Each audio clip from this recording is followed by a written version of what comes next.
விழுப்புரம் மாவட்டம் திண்டிவனம் சட்டமன்ற தொகுதி பாஜக சார்பில் பாரத பிரதமர் நரேந்திர மோடி அவர்களின் 3வது முறையாக ஆட்சி அமர செய்த மக்களுக்கு நன்றி தெரிவித்து பொதுமக்கள் கூட்டம் நடைபெற்றது. விழுப்புரம் மாவட்டம் திண்டிவனம் சட்டமன்ற தொகுதி பாஜக சார்பில் பாரத பிரதமர் நரேந்திர மோடி 3வது முறையாக ஆட்சியில் அமர செய்த மக்களுக்கு நன்றி தெரிவிப்பது மற்றும் பாஜக அரசின் பட்ஜெட் சாதனை விளக்க பொதுக்கூட்டம் மரக்காணம் அடுத்த முருகேரியில் மாவட்ட தலைவர் ஏடி ராஜேந்திரன் தலைமையில் நடைபெற்றது. மாவட்ட பொதுச் செயலாளர் எத்திராஜு அனைவரையும் வரவேற்றார். மேலும் இதில் மாவட்ட பொதுச் செயலாளர் பாண்டியன், மாவட்ட பொருளாளர் சத்யநாராயணன், பாஜக நிர்வாகிகள் ஜின்ராஜ், தினேஷ்குமார், ஜீவானந்தம், செந்தில் விநாயகம், சலாவதி, ராஜ்குமார், சரவணன், கதிரவன் ஆகியோர் முன்னிலை வகித்தனர்.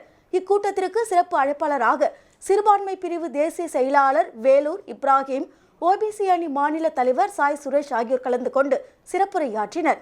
மேலும் இதில் மாவட்ட நிர்வாகிகள் வசந்தி முருகேசன், சந்திரலேகா பிரபாகரன், ஆண்டாள், வழக்கறிஞர் முருகன், மணிவண்ணன், மரக்காணம் நிர்வாகிகள் ஞானசேகர், முருகப்பெருமாள், திண்டிவனம் நகர செயலாளர் வெங்கடேஷ், பெருமாள், வழக்கூர் யுவராஜ் உள்ளிட்ட மாநில மாவட்ட மண்டல நிர்வாகிகள் பெருந்திரளாக கலந்து கொண்டனர். இறுதியாக மரக்காணம் மத்திய மண்டல தலைவர் சுந்தர் நன்றி கூறினார்.